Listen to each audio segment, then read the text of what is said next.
je suis une joie immense, une joie immense. Je suis grand. Est-ce que tu peux acclamer le roi des rois?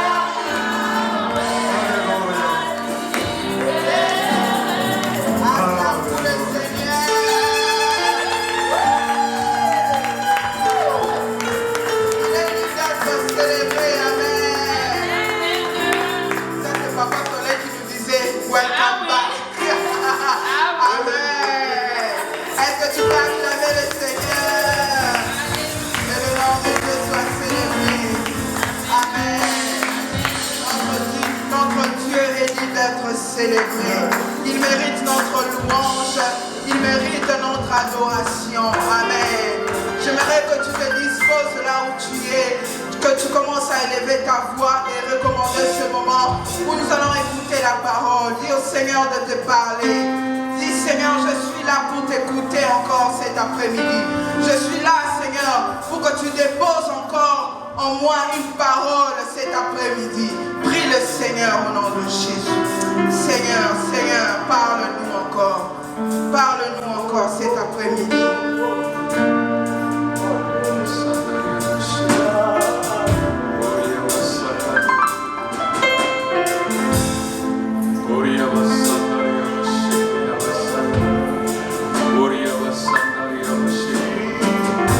Bien-aimé, prie, dis Seigneur, parle-moi cet après-midi. Seigneur, parle-moi cet après-midi. Je suis là dans ta présence. Seigneur, parle-moi cet après-midi car ta parole est vie. Voici devant ta sainte présence pour t'écouter. Je déclare qu'il a prière à l'Éternel et l'Éternel envoyant sa parole. C'est cette parole que nous voulons recevoir, cette parole que nous voulons écouter. Est-ce que tu peux dire Seigneur, parle-moi car ta parole est vie. Et j'ai besoin de cette vie au-dedans de moi. Renda Vassadaria Vassaya. Koria Vassakadaria Vashikeya Vassaya. Koria Vassadaria Vashikerebe. Dans l'air détresse, il prièrent à l'Éternel. Et l'Éternel envoya sa parole. Et cette parole, elle les guérit tous. Koria Vassaya. Alléluia.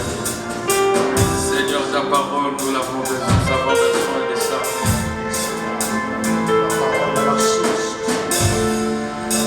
Merci Seigneur. Saint-Esprit, nous te déclarons totale soumission et abandon cet après-midi. Nous voulons écouter ta parole, parle-nous dans les noms suprêmes de Jésus-Christ. Et utilise puissamment éternel ton instrument pour que par oui, nous allons recevoir ta parole. Au nom de Jésus-Christ.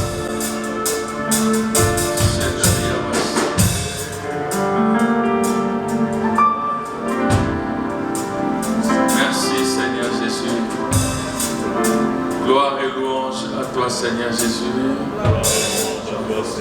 Amen. Est-ce qu'on peut acclamer pour le Seigneur?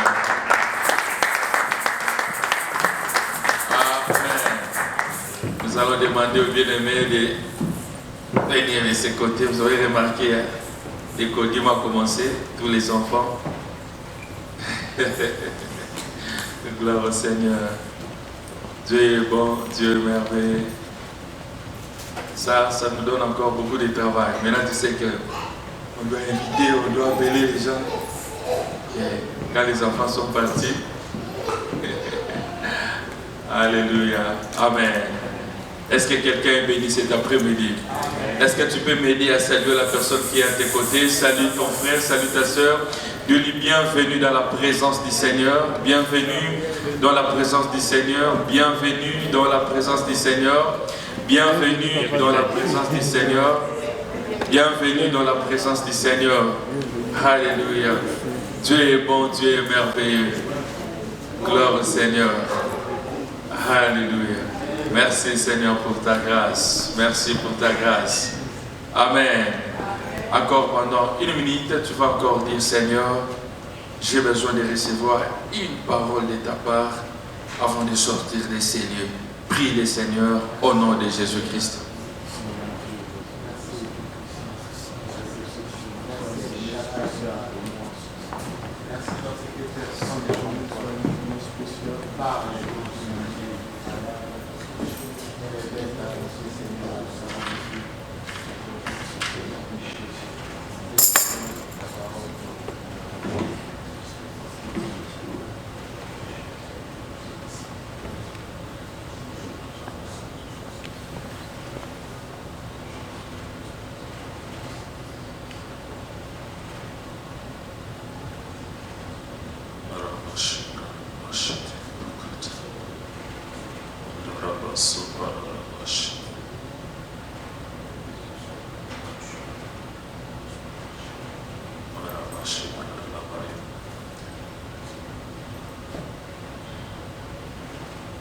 La chorale peut m'aider avant de commencer.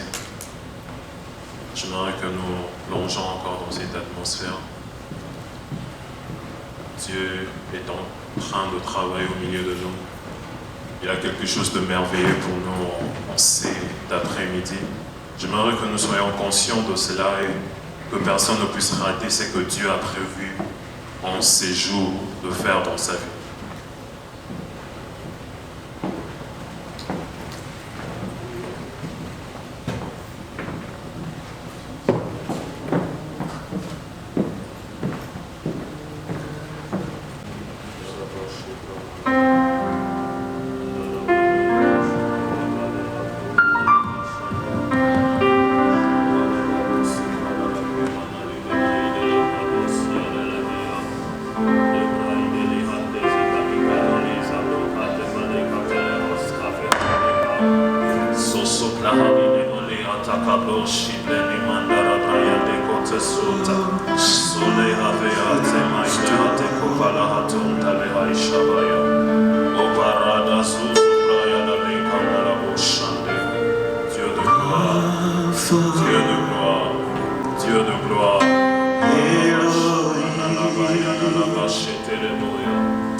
Est-ce que nous pouvons soupirer après cette chanson ensemble? Rabba sopra rabba Yahweh,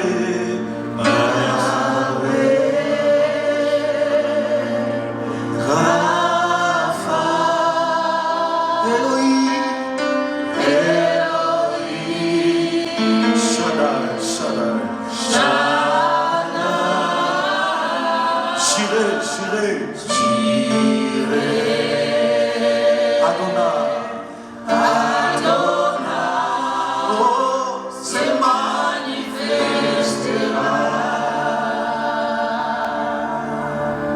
Oh, Yahweh, Rapha,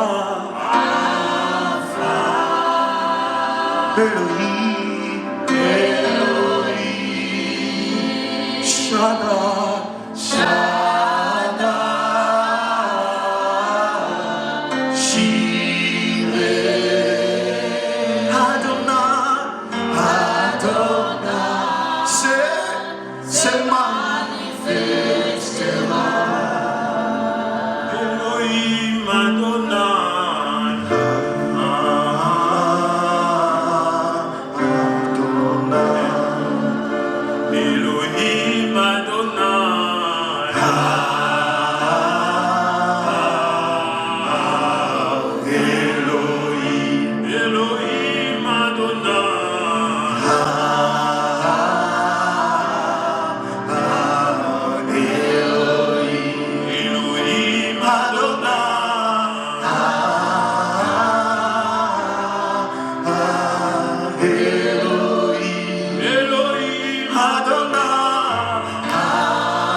Viens dans ta gloire, viens dans ta puissance, viens remplir ce lieu, Seigneur. Personne n'est là, Seigneur, pour écouter un homme. Personne n'est là, Seigneur Dieu, pour voir un spectacle. Nous sommes tous venus en ce lieu parce que nous nous attendons à toi, Seigneur Dieu. Oh, quand les scribes et les pharisiens écoutaient Jésus parler, ils disaient « Jamais un homme n'a parlé comme cet homme » parce que c'était quelque chose de divin, c'était quelque chose qui n'était pas ordinaire. Père, nous voulons que tu nous parles en ce jour. Père, nous voulons écouter ta voix, Seigneur Dieu. Viens nous parler. Seigneur Saint-Esprit, viens agir au milieu de nous. Dans le nom puissant de Jésus. Amen. Amen. Amen. Est-ce qu'on peut acclamer très fort pour le Seigneur? Gloire soit rendue à Dieu. J'aimerais, comme je le dis, que tu ne puisses pas rater ce que Dieu a prévu de faire dans ta vie cet après-midi. Que tu puisses bénéficier de tout ce que Dieu a prévu pour toi. Amen. Amen. Gloire soit rendue au Seigneur. Avant de tout commencer, j'aimerais m'acquitter de ses devoirs, de dire merci à l'homme de Dieu, notre papa, qui nous donne encore la possibilité, une fois de plus ces dimanches, de faire son travail. Merci papa pour la confiance. Et j'aimerais dire merci à tout le monde, vous qui êtes là, pour écouter la parole de Dieu. Alléluia. Gloire soit rendue à Dieu. Cet après-midi, l'Éternel m'a mis au cœur de nous parler d'un thème. Nous allons rester toujours dans le même contexte que nous sommes en train de développer tous ces dimanches qui sont passés. Nous resterons dans le livre de Genèse 17:1. Mais Dieu m'a mis au cœur de parler d'un sous-thème. Le sous-thème que je vais exploiter cet après-midi, c'est quand Dieu revient. Quand Dieu revient. Est-ce que tu peux dire à ton voisin, quand Dieu revient? Prêche avec moi, dis quand Dieu revient. Genèse 17, le verset 1. Genèse 17, verset 1.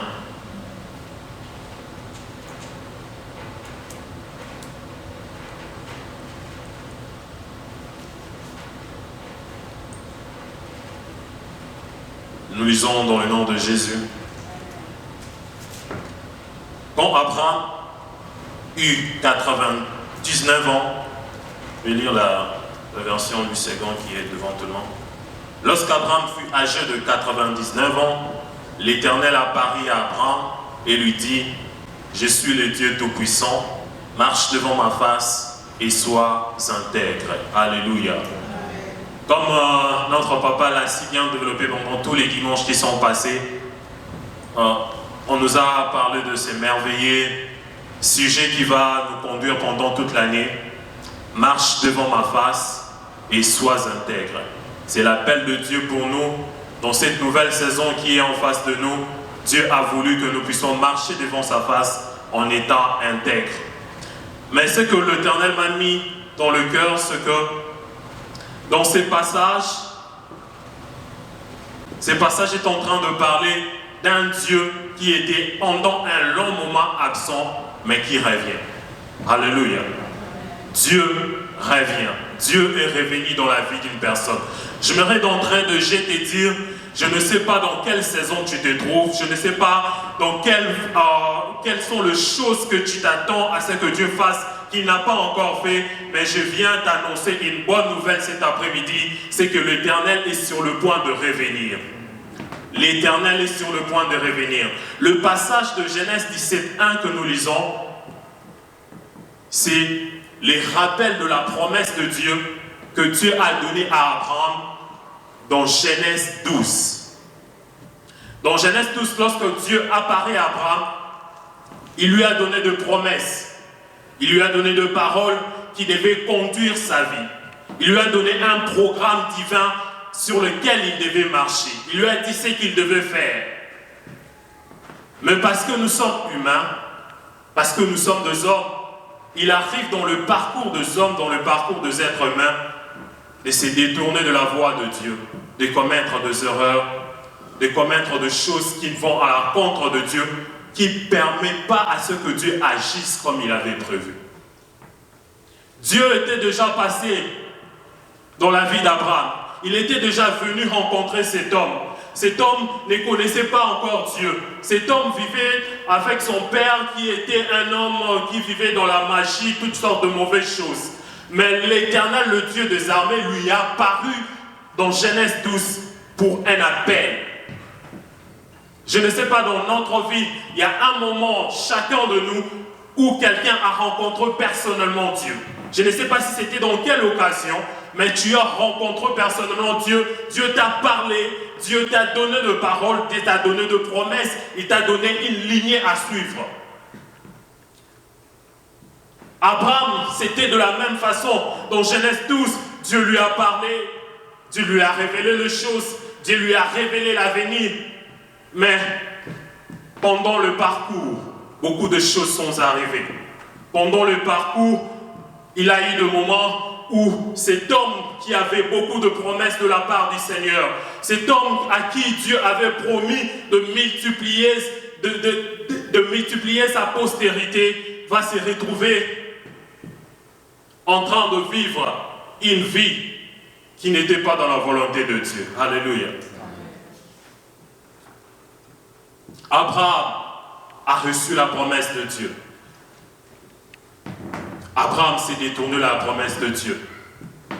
Abraham, l'Éternel lui a rassuré que je te donnerai une postérité. Mais il a écouté les conseils de sa femme. Il lui a dit non, ça tarde, la promesse de Dieu tarde. On doit trouver une solution. On doit trouver une issue de nous-mêmes. Il a fait ce qui n'était pas dans la volonté de Dieu. Sa vie est devenue difficile. Il y a eu complication.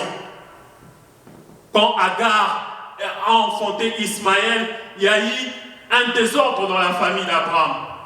Sarah n'était plus contente. Sarah ne voulait plus d'Agar en ce lieu. Il s'est détourné de la promesse de Dieu. Et ces détournements lui ont causé beaucoup de problèmes. Et le plus grand problème que ces détournements de la présence de Dieu lui a causé, c'est que Dieu était absent pendant un long moment de sa vie. La dernière fois où on parle de l'âge d'Abraham dans la Bible,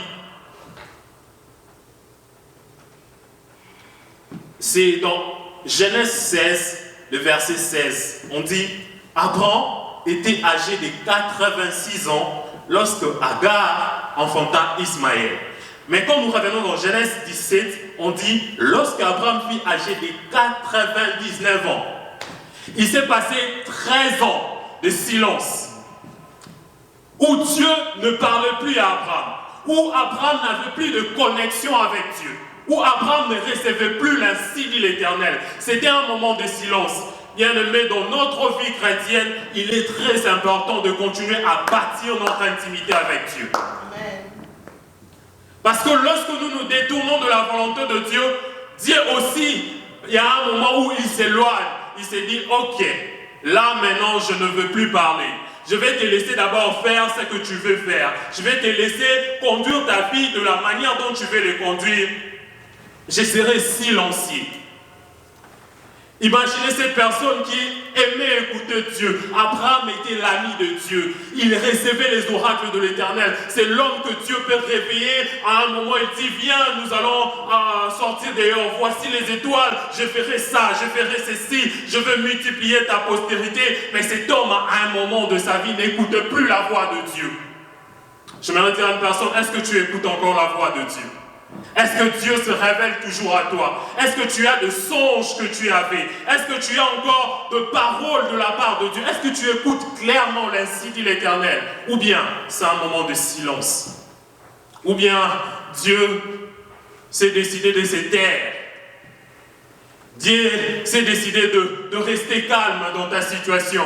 Tu as comme l'impression que je prie mais ce n'est plus comme avant.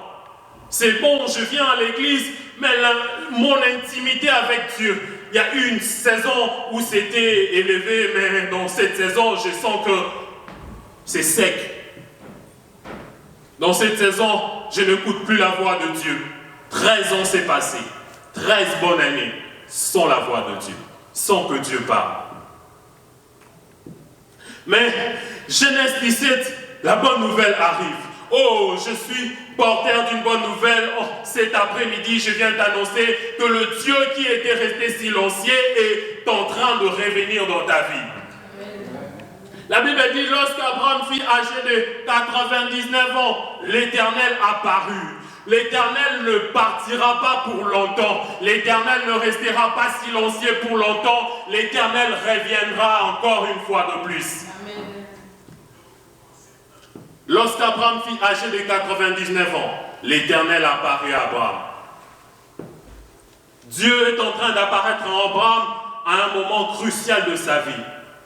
À un moment où il s'est dit, c'est bon, les promesses, toutes les choses que Dieu m'a dit, je pense que je dois abandonner. Maintenant là, j'ai 99 ans, j'ai eu un fils qui s'appelle Ismaël. Dieu m'avait promis qu'il me donnera un enfant, mais l'enfant là n'est pas là. Je crois que bon, c'est bon. Est-ce que les promesses de Dieu vont encore s'accomplir? Est-ce que ce que j'avais entendu, ça va encore se réaliser?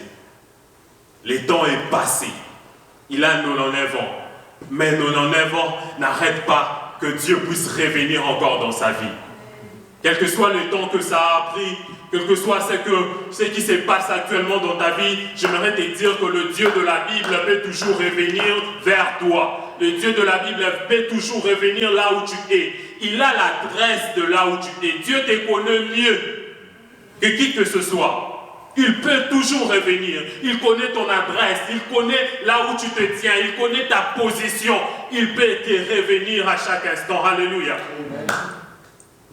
Dieu apparaît à Abraham. Il décide de revenir dans la vie d'Abraham. Il décide de venir encore dans la vie de cette personne qui avait perdu tout espoir. Cette personne qui ne savait plus où aller. Cette personne qui se disait que c'était fini. Mais Dieu est revenu. Pourquoi Dieu revient dans nos vies? Pourquoi Dieu revient? Premièrement, Dieu revient pour accomplir, pour finir ce qu'il avait commencé. Dieu revient pour finir ce qu'il avait commencé. Ce que Dieu avait commencé dans ta vie, il la rendra parfaite dans le nom de Jésus. Amen. Lisons la Bible dans Philippiens, le verset 1, et Philippiens chapitre 1, le verset 6. Philippiens chapitre 1.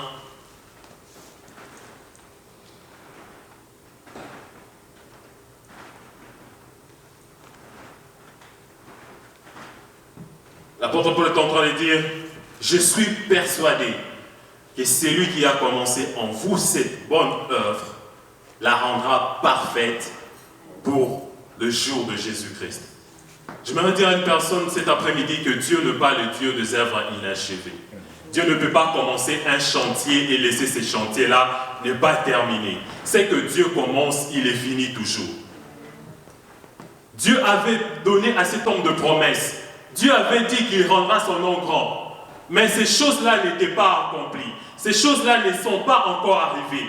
Aussi longtemps que les promesses de Dieu ne sont pas encore finies dans ta vie, aussi longtemps que ce que Dieu t'avait révélé ne sont pas encore réalisés, j'aimerais te donner la bonne nouvelle cet après-midi, c'est que l'Éternel reviendra toujours pour accomplir ce qu'il avait dit, pour finir ce qu'il avait commencé. Tu es le chantier de Dieu, Dieu ne laissera pas ces chantiers-là finir comme ça, être en désordre. Dieu reviendra pour finir son chantier. Ça ne dépend pas de toi, ça dépend de Dieu. Pendant toutes ces 13 années, je ne sais pas quelle était l'attitude d'Abraham, mais on ne nous a pas dit dans la Bible un moment où Abraham avait prié pour dire « Seigneur, reviens ».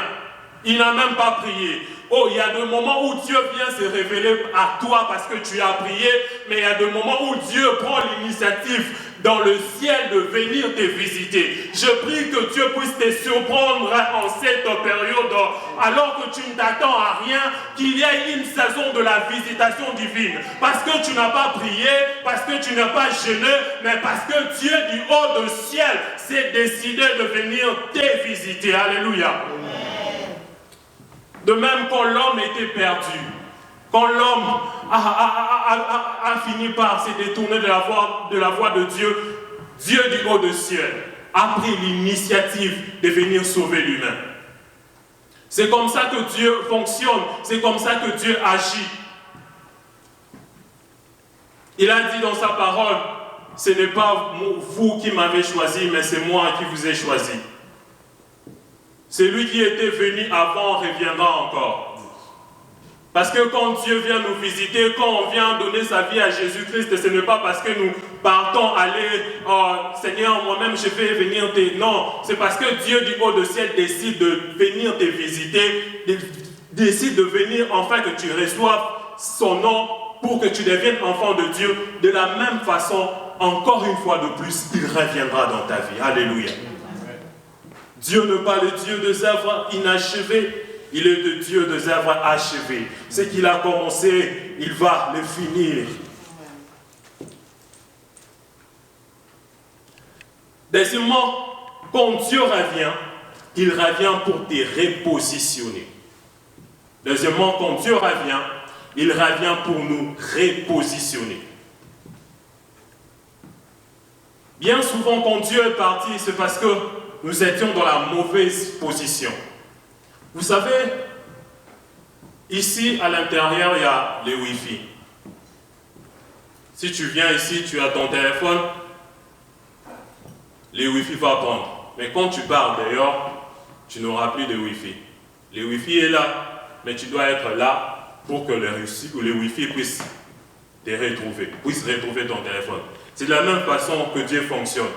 Ta position est... Est-ce que Dieu te voit encore? Est-ce que tu es dans la bonne position pour recevoir l'insigne de l'Éternel? La bonne position que tu dois être, c'est quoi? C'est la position d'enfant de Dieu.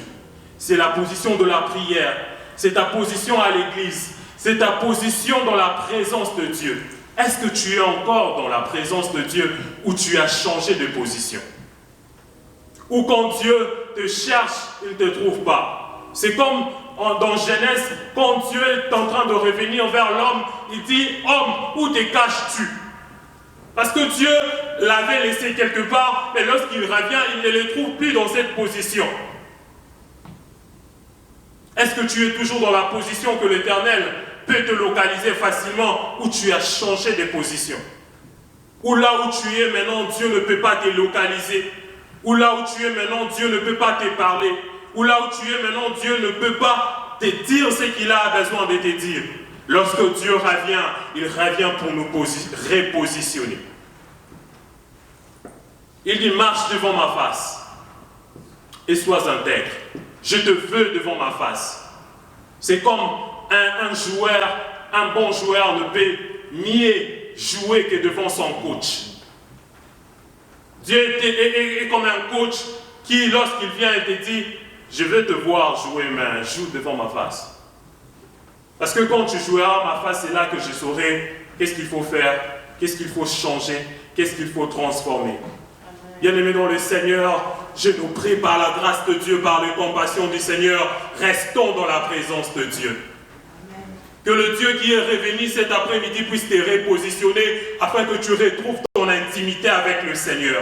Si tu avais perdu ton intimité avec Dieu, que Dieu puisse revenir et te repositionner là où tu dois être. Parce que ta vie en dépend. Parce que ton lendemain en dépend. Tu dois être là où Dieu veut que tu sois. Dieu ne te verra pas partout. Dieu n'attend pas que tu sois partout. Il y a des gens qui sont partout, sauf là où Dieu est en train d'attendre qu'ils soient. Ils sont en train de marcher partout, sauf là où Dieu veut qu'ils soient. Je voudrais te dire cet après-midi, quitte là où tu es en train de marcher, ça et là où tu ne comprends pas la route, reviens là où Dieu te veut. Lorsque Dieu revient, il revient pour te repositionner.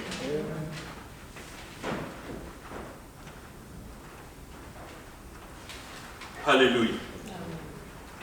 Il dit, marche devant ma face et sois intègre. J'établirai mon alliance entre moi et toi et je te multiplierai à l'infini. J'aime l'attitude d'Abraham. La Bible déclare dans Genèse 17:3, Abraham tomba sur sa face. Abraham tomba sur sa face. Dieu est revenu. Mais quelle est ton attitude? Dieu est revenu. Mais comment tu es en train de recevoir Dieu? L'attitude que tu as face à l'Éternel va déterminer ce que Dieu va continuer à dire. La façon dont tu reçois la présence de Dieu va déterminer comment est-ce que Dieu va ajouter des révélations dans ta vie. Abraham comprend directement que ça là, je ne peux pas rater, c'est un moment crucial de ma vie. C'est un moment qu'on ne rate pas. J'aimerais dire à une personne cet après-midi, alors que ce message est en train d'être annoncé, j'aimerais que celui à qui ce message est en train de parler, tu puisses adopter une attitude où l'Éternel va te rencontrer cet après-midi. Je n'aimerais pas que tu puisses rater ce moment. Abraham tomba face contre terre. Il sait que maintenant là, c'est crucial. Maintenant là, je ne peux pas rater. Il y a des choses pour l'avoir. Il faut avoir une attitude qui permet à ce que Dieu puisse les déverser sur toi. Tomber face contre terre, c'est une attitude d'humilité. Une attitude d'humilité. De dire, Seigneur, je ne suis rien sans toi. Seigneur, je ne peux rien sans toi. Seigneur, tu sais, j'ai commis des erreurs, mais ma vie dépend de toi. Il tomba face contre terre. Quelle est ton attitude quand Dieu revient dans ta vie? Est-ce que tu cherches à argumenter avec Dieu? Est-ce que tu cherches à discuter avec Dieu? Le problème de beaucoup de personnes, c'est que quand l'Éternel est revenu, on a voulu discuter avec Dieu, on a voulu dire à Dieu, bon, après tout, les promesses ont tardé. Après tout, ce que tu avais dit, tu ne l'as pas réalisé. Après tout, les choses que tu m'avais promis ne sont pas accomplies. C'est normal. Tout ce qui s'est passé là, c'est normal. Non, Abraham sait que non. Là, maintenant, là, je dois avoir une attitude d'humilité. Pour déclencher quelque chose de nouvel dans ma vie. Pour déclencher une nouvelle saison, une nouvelle visitation. Un renouvellement de l'alliance, je dois adopter une attitude d'humilité. Dieu, la Bible déclare que Dieu fait grâce aux humbles. Dieu fait grâce aux humbles. Il résiste aux orgueilleux. Quelle est ton attitude cet après-midi? Quelle est ton attitude cet après-midi? Est-ce que ton cœur est humble pour dire que non, j'ai besoin de Dieu. Je m'attends à Dieu. Je veux voir la gloire de Dieu. Toute ma vie dépend de Dieu. Je ne peux pas aller loin de Dieu. Je vais rester à tes pieds. Abraham, le père de la foi, est l'exemple. Lorsque Dieu est revenu dans sa vie, il s'est humilié. Alléluia. Lorsque Dieu revient, ce qu'il attend de nous, c'est une attitude d'humilité. Ton humilité déclenchera ce que l'orgueil ne peut pas déclencher. Ton humilité peut transformer ta vie et ta saison. Ton humilité peut ajouter des paroles que l'Éternel n'avait même pas prévues, mais parce que tu as été humble, il s'est dit non, je vais ajouter des promesses, je vais te dire quelque chose de nouveau. Alléluia. Qu'est-ce qui s'est passé lorsque Abraham a été humble? Abraham tomba sur sa face et Dieu lui parla en disant, voici mon alliance que je fais avec toi. Tu deviendras père d'une multitude de nations. On ne t'appellera plus Abraham, mais ton nom sera Abraham. Car je te rends père d'une multitude de nations. Voici ce que l'humilité est en train de produire dans la vie de cet homme. Lorsque Dieu est venu, Abraham, il s'appelait Abraham, mais à cause de son humilité, Dieu a dit, il y a quelque chose de nouveau que je vais commencer. Une nouvelle visitation, une nouvelle chose que je vais ajouter dans ta vie. Normalement, tu t'appelais Abraham, mais désormais, tu ne vas plus t'appeler Abraham, tu vas t'appeler Abraham. Lorsque Dieu retrouve de l'humilité dans notre vie, il change notre nom, il change notre situation. Je viens dire à une personne que la saison est venue où Dieu va changer ton nom. Je ne sais pas quel est le nom qui s'est attaché à toi, quel est le nom qui s'est attaché à ta vie, quel est le nom qui s'est attaché à ton parcours pendant toute cette période de ta vie, mais Dieu est venu avec une nouvelle renommée dans ta vie. Dieu est venu changer son nom. Quand Dieu revient, il revient pour changer notre identité. Quand Dieu change un nom, ce n'est pas dit, c'était Coca-Cola, maintenant on change ses Fanta, c'est juste pour un nom, c'est juste pour du plaisir. Non, non, quand Dieu vient changer un nom, il vient changer d'une destinée. Quand Dieu vient changer un nom, il vient changer d'une direction. Quand Dieu vient changer un nom, il vient changer quelque chose qui était longtemps resté coincé quelque part. Il veut changer de direction pour te donner une nouvelle direction. Abraham signifie père éminent. Ça signifie seulement père éminent. Mais Abraham signifie père d'une multitude. Dieu est en train de venir ajouter quelque chose dans sa vie. Je me dis à une personne que la saison est venue où Dieu va venir ajouter ce qui manquait dans ta vie. Il s'appelait seulement Abraham, mais maintenant c'est Abraham. Dieu est venu ajouter ce qui manquait. Dieu est venu étendre, élargir l'espace de sa tente. Tu étais père, oui, mais maintenant je te fais père d'une multitude. Tu étais père, oui, mais maintenant je vais ajouter quelque chose.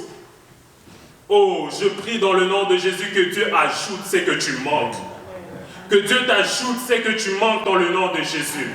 Je ne sais pas quel est le nom qui est attaché à toi, mais Dieu est en train de changer ton nom, il est en train de changer ta direction, il est en train de changer une nouvelle saison dans ta vie. Son nom a été changé. Quand Dieu revient, il revient pour changer notre nom. Il revient pour nous donner une nouvelle direction. Il revient pour nous donner un nouveau nom, un nouveau parcours de la vie. Alléluia.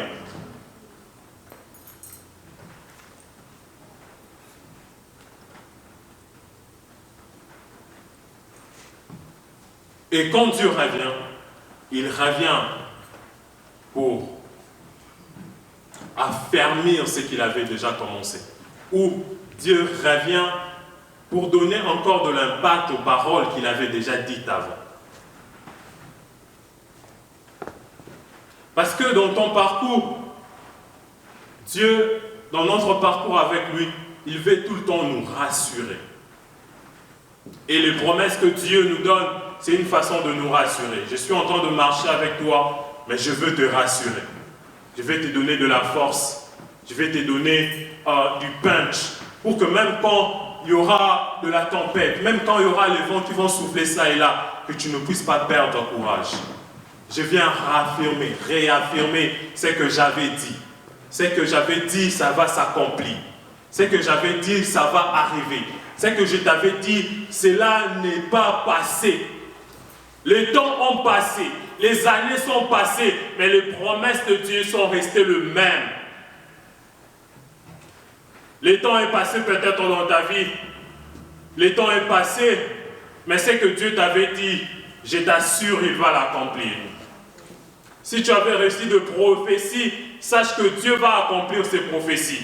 Si Dieu t'avait dit que non, il va t'élever dans les nations ou partout ailleurs, sache que Dieu tient à ses promesses. Lorsque Dieu parle, il ne parle pas en vain. La Bible déclare qu'il est derrière sa parole pour l'accomplir. Dieu n'est pas un gaspille, genre il va pas venir gaspiller ses paroles. Non, non, non. Dieu ne gaspille pas ce qu'il dit. Ce qu'il dit, il tient à ça, en sorte que ça puisse s'accomplir. Lorsque Dieu revient dans ta vie, c'est pour t'assurer que ce qu'il avait commencé, il va le finir. Que les paroles qu'il t'avait dit autrefois dans Genèse 12, dans Genèse 17, quand il revient, il te dit, ça va s'accomplir. Je ne vais pas changer d'idée, je ne vais pas changer de pensée. Ce que j'avais dit, ça va arriver. À quelqu'un qui était en train de penser que Dieu avait changé d'idée, je n'aurais te dire que Dieu n'a pas changé d'idée. Dieu continue de t'aimer. Dieu continue de te chérir.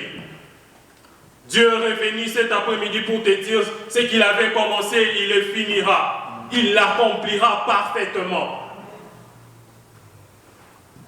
Dieu est revenu pour lui dire, écoute Abraham, les promesses que tu as reçues, ce sont les mêmes promesses que je viens encore de réaffirmer, que cela va s'accomplir. Alléluia. Il dit, j'établirai mon alliance entre moi et toi. Tes descendants après toi seront, selon leur génération, ce sera une alliance perpétuelle. J'aime ce que la Bible dit, ce sera une alliance perpétuelle. L'alliance que Dieu vient établir dans nos vies, ce n'est pas une alliance éphémère, ce n'est pas une alliance passagère, ce n'est pas de choses que aujourd'hui, toi tu les vis, mais lorsque tes enfants vont venir, ils vont vivre autre chose.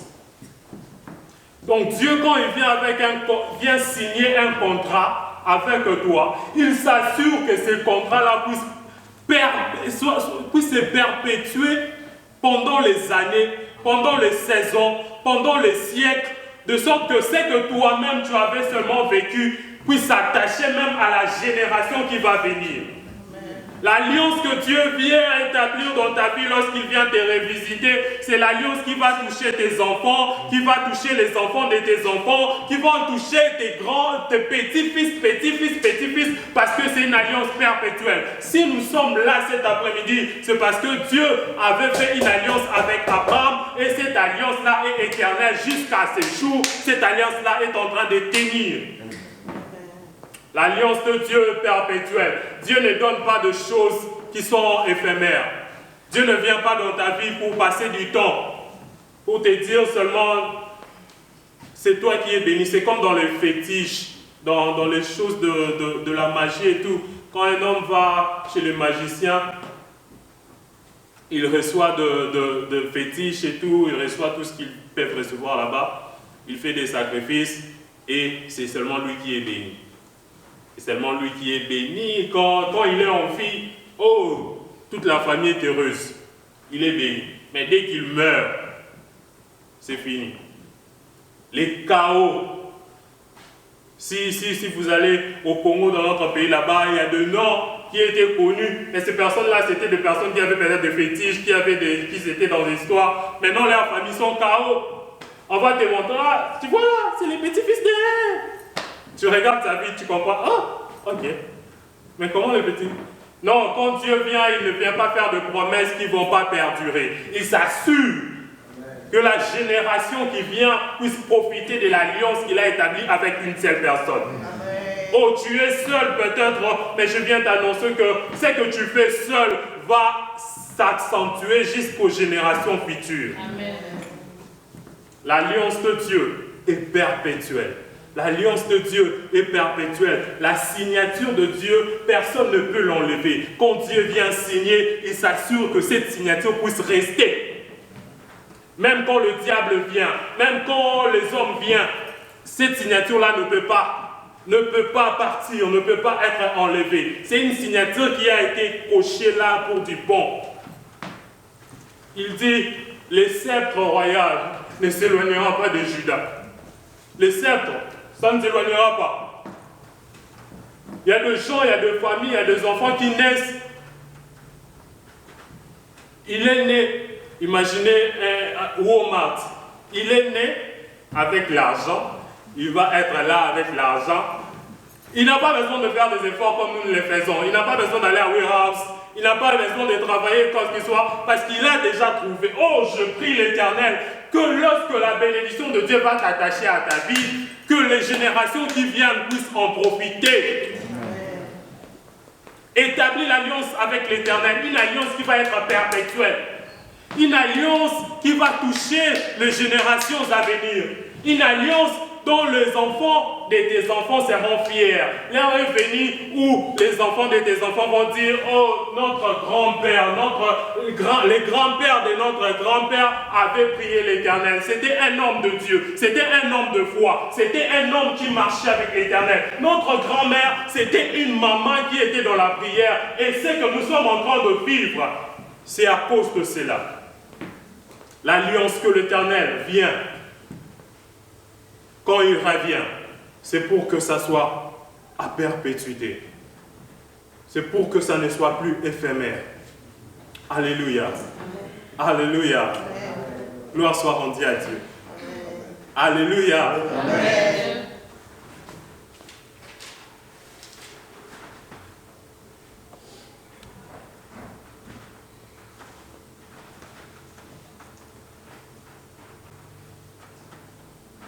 Mais, pour finir, lorsque Dieu revient, il revient aussi avec une exigence. Lorsque Dieu revient, il revient pour nous repositionner. Lorsque Dieu revient, il revient pour réaffirmer sa promesse.